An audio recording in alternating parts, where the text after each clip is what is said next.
சிம்மராசிக்காரங்க வாழ்க்கையில் பிறந்ததுலேருந்தே கஷ்டம் தான். நீங்கள் நினைப்பீங்க சிம்மராசிக்கு மட்டும்தான் கஷ்டம் இருக்குதா, ஏன் எல்லா ராசியும் தானே கஷ்டப்படுறாங்க அப்படின்னு நினைப்பீங்க. ஆனால் மற்ற ராசிக்காரங்களை விட சிம்மராசிக்கு கஷ்டங்கிறது கொஞ்சம் அதிகமாகவே இருக்குது.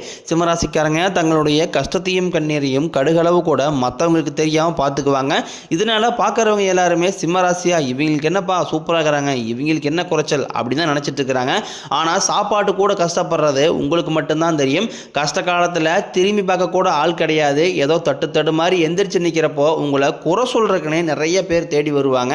புதுமையான சிந்தனைக்கு சொந்தக்காரங்க, பூ போல மனசு, கோபத்தை மறைச்சிட்டு சிரிப்பை மட்டும் காட்டக்கூடியவங்க, எடுத்த காரியத்தை எப்படியாவது முடிக்கணும் அப்படிங்கிறதுக்காக கஷ்டப்பட்டு போராடக்கூடியவங்க.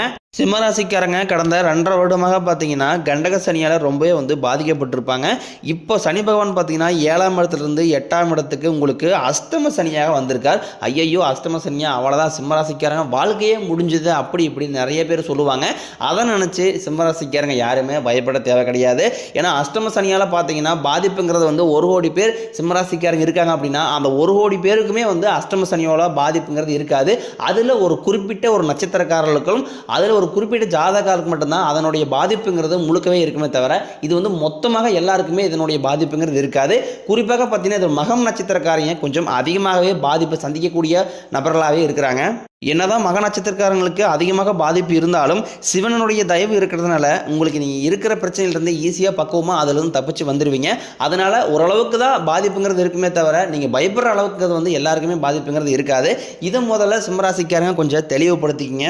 சிம்மராசிக்காரங்க வாழ்க்கையில் எப்படியாவது முன்னேறணும் அப்படிங்கிறதுக்காக கஷ்டப்பட்டு உழைக்கக்கூடியவங்க. வரக்கூடிய நாட்கள் இருந்து சிம்மராசிக்காரனுடைய தலைவிதி முழுவதுமாகவே மாறப்போகுது. ஏப்ரல் 10ஆம் தேதிக்கு பிறகு பார்த்தீங்கன்னா 7 கிரகங்களுடைய சேர்க்கை ஒன்றாக இருக்குது. இது உங்கள் வாழ்க்கை நிலையவே முழுவதுமாகவே மாற்றப்போகுது. அதாவது எல்லா கிரகமுமே பார்த்தீங்கன்னா மீன ராசியில் உச்சம் பெற்று அங்கே சஞ்சாரம் பண்ணுற போகிறாங்க. இது ஒரு மிகப்பெரிய ஒரு அரிய நிகழ்வாகவே சிம்மராசிக்கு மட்டும் பார்க்கப்படுது. என்னதான் உங்களுக்கு அஷ்டமத்து சனி ஆரம்பிச்சிருந்தாலுமே கூட இந்த 7 கிரகங்களுடைய சேர்க்கை பங்குனி உத்தரத்துக்கு அப்புறம் சித்திரைக்கு பிறகு இருக்கிறதுனால கண்டிப்பாக உங்கள் வாழ்க்கையில் நல்ல ஒரு முன்னேற்றம் அப்படிங்கிறது நிச்சயமாக இருக்க போகுது. சிம்மராசிக்காரங்க கடந்த காலகட்டங்களில் தங்களுடைய வாழ்க்கையில் நல்லது நடக்க போது நினச்சிட்டு இருந்திருப்பீங்க. ஆனால் உங்களுக்கு அந்த டைமில் ஒரு மிகப்பெரிய ஏமாற்றம் தான். புதுசாக ஒரு கஷ்டமும் பிரச்சனையும் உங்களை தேடி வந்திருக்கும். சிம்மராசிக்காரங்க சொந்த பந்தத்தை இழந்தாங்க, சொத்துக்களை இழந்தாங்க, தனக்கு நெருக்கமாக இருக்கக்கூடிய உறவுகளையுமே இழந்திருக்காங்க. கடைசியாக நான் மட்டும்தான் எல்லாத்தையுமே இழந்துட்டு நிற்கிறதா இருக்குது, எனக்கு உயிர் வாழவே பிடிக்கலன்னு சொல்லிட்டு இருக்காங்க. இதுக்கு மேலே என்னால் வாழவே முடியலை சாமி, தயவு செஞ்சு என்னை உன் கூடையே கூட்டிக்கிட்டு போயிரு. நான் இவ்வளோ கஷ்டப்பட்டதுக்கப்புறம் எனக்கு வாழ்க்கையில் வாழணுங்கிற எண்ணம் சுத்தமாகவே போயிடுச்சு. உங்கள் மனசில் கவலையும் துன்பம் தான் அதிகமாகவே இருக்குது. நீங்கள் செய்யக்கூடிய ஒவ்வொரு விஷயங்களுமே தடுப்பதற்கு உங்கள் கூட இருக்க நபர்கள் நிறைய பேர் முயற்சி பண்ணிக்கிட்டு இருக்காங்க. இதெல்லாமே தெரிஞ்சுமே கூட நீங்கள் என்னமோ பண்ணுங்கள் எனக்கு என்ன வந்துச்சு அப்படின்னு தன் வேலையில் மட்டும் குறிக்கோளாக இருக்கக்கூடியவங்க தான் சிம்மராசிக்காரங்க. நீங்கள் என்றைக்குமே மற்றவங்களை நம்பி இருக்க மாட்டீங்க. நம்மளால் மற்றவங்களுக்கு கடுகளவு கூட துன்பம் வரக்கூடாதுன்னு நினைக்கிறீங்க தான். நீங்கள் கொடுத்து சிவந்தக்காரங்களுக்கு சொந்தக்காரங்க உங்ககிட்ட இருந்தது அப்படின்னா எடுத்து கொடுத்துட்டு போயிட்டே இருப்பீங்க. மற்ற ராசிக்காரங்க மாதிரி என்றைக்குமே சொல்லி காட்ட மாட்டீங்க.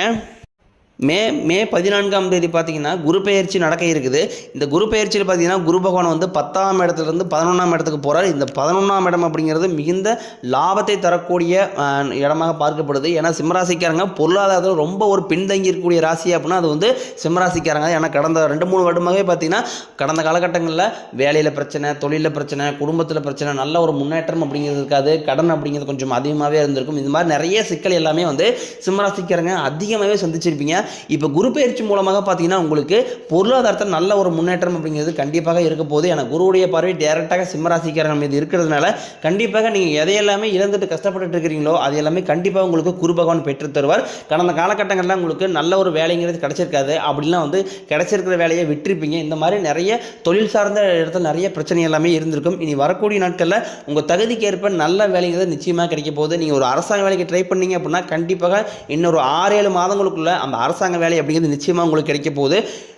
நீங்கள் ஒரு ஐடி ஜாப்போ ப்ரைவேட் ஜாப்போ நீங்கள் எங்கே ட்ரை பண்ணாலும் கண்டிப்பாக உங்கள் தகுதிக்கு ஏற்ப உங்களுக்கு பிடிச்ச மாதிரி நல்ல ஒரு வேலை நிச்சயமாக கிடைக்கும். கோர்ட்டு கேஸுங்க ரொம்ப நாட்களாக அலைஞ்சிட்டு இருக்கிற நபர்களுக்கு விரைவில் உங்களுக்கு சாதகமாகவே தீர்ப்பு வரும். சொத்து பிரச்சனையும் உங்களுக்கு சாதகமாகவே முடியும். தொழிலில் இருந்து தடைகள் விலகுவது மட்டும் இல்லாமல் தொழிலில் நீங்கள் செய்யக்கூடிய முயற்சி அனைத்தும் உங்களுக்கு வெற்றியாகவே மாறும். சனி பகவானினுடைய பார்வை உங்களுக்கு நேரடியாகவே இருக்குது. இதனால் வருமானம் அப்படிங்கிறது பல வழிகளில் வரும். தொழிலில் லாபம் சற்று அதிகமாகவே கிடைக்கும்.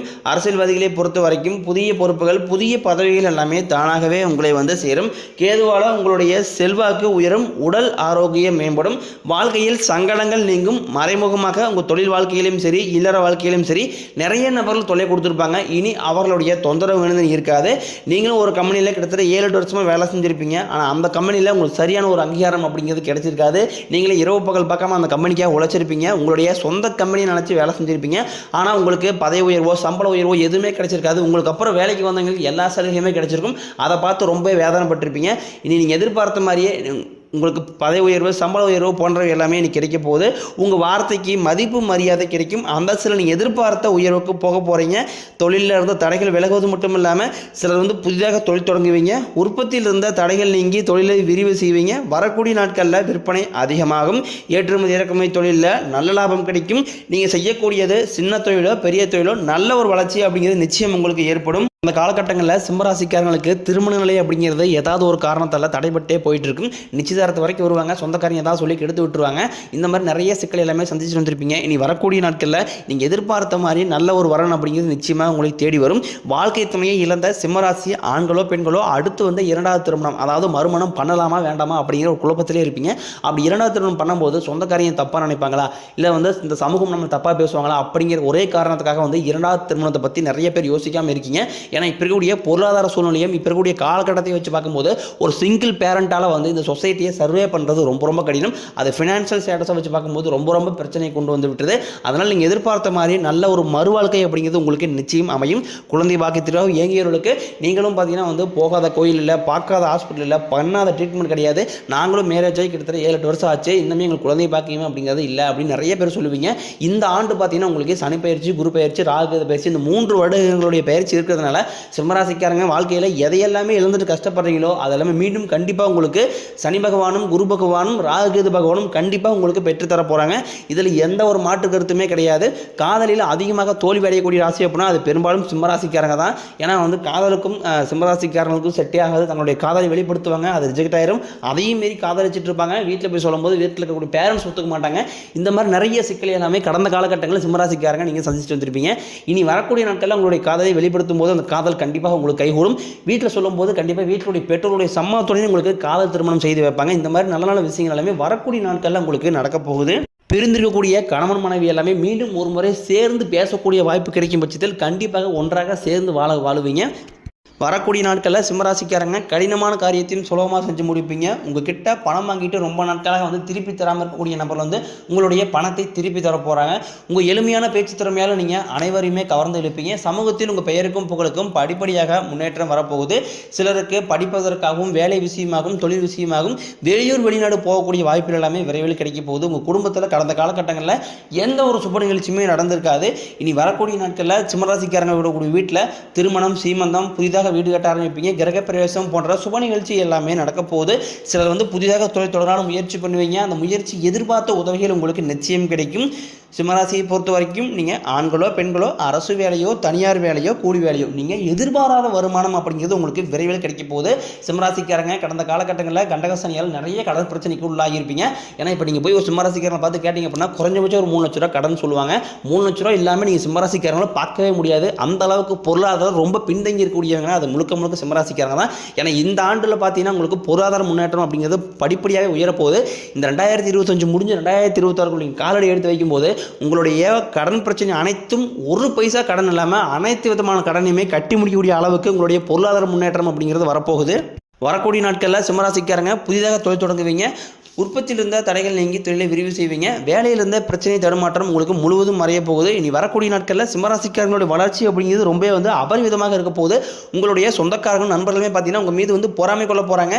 முடிஞ்ச அளவுக்கு வந்து எல்லா விஷயத்தையுமே கொஞ்சம் ரகசியமாக வச்சுக்கோங்க. எதையுமே யார்ட்டையுமே நம்பி ஷேர் பண்ணாதீங்க.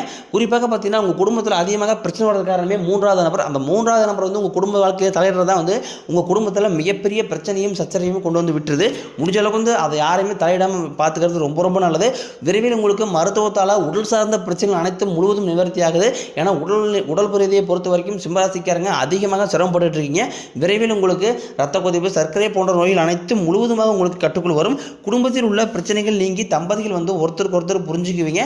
புதிய வண்டி வாகனங்கள் வாங்குவீங்க, புதிய சொத்துக்கள் வாங்குவீங்க. சிம்மராசிக்காரங்களுக்கு பரிகாரம்னு பார்த்தீங்கன்னா சனிக்கிழமை தோறும் நீங்கள் சனி பகவானுக்கு இரும்பு அகல் விளக்கு மூலம் நல்லெண்ணெய் தீபம் ஏற்றி வழிபாடு செஞ்சு வந்தீங்க அப்படின்னா உங்கள் வாழ்க்கை கண்டிப்பாக வளமாக இருக்கும்.